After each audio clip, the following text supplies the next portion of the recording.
The Rosanna Golf Club is an 18-hole course located northeast of Melbourne. The club is situated in the picturesque valley where the Plenty and Yarra rivers meet. It features bent grass and poa greens, with Santa Ana fairways.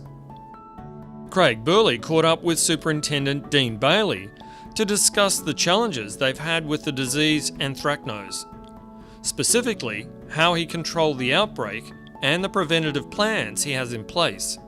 So we tend to see anthracnose through all of our greens nearly all year round to different, varying degrees. This one and 8 have probably been hit worse than some of the others. So yeah, we've got a fair history of anthracnose. We've changed some of our practices to try to prevent the anthracnose coming in, because once we've got it, we have found it very hard to control. We haven't had great success with chemical practices trying to rid ourselves of the anthracnose. So we've got to a point where, depending on how bad it is, we'll core the green and top dress it, and we find that has worked for us. Yeah, we've thrown a number of chemicals at anthracnose before with not a great deal of success. At Rosanna Golf Club, Dean focuses on preventative treatments for anthracnose.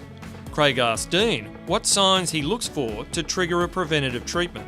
For us, we're just scouting the greens, looking for it. Weather conditions, look, they certainly play a part, but we certainly find that we can get an outbreak without any sort of certain weather conditions. So yeah, we're just scouting the greens. Feb, March is probably more prone to it than any other time of month, but like I said, we can have it all year round, so we're just scouting for it all the time. Dean uses Signature Extra Stress Guard as a preventative for Pythium. He also believes it may have an impact on preventing anthracnose. So we use that product during the Christmas period, mainly for prevention of Pythium, but we certainly find that we don't tend to, well, one, we're not seeing Pythium through that period, but we're also not seeing anthracnose through that period either, which is something that in the past we may have had. Craig asked Dean if anthracnose had been a challenge for them this year. This year's probably been better than previous years. What we're seeing here, we've had that sort of probably dominate the 8th green. So again, probably used 3 different products to try to control it, and we ended up just going in with some Ninja Tines to core it and top dress it, and that certainly helped the whole anthracnose issue there.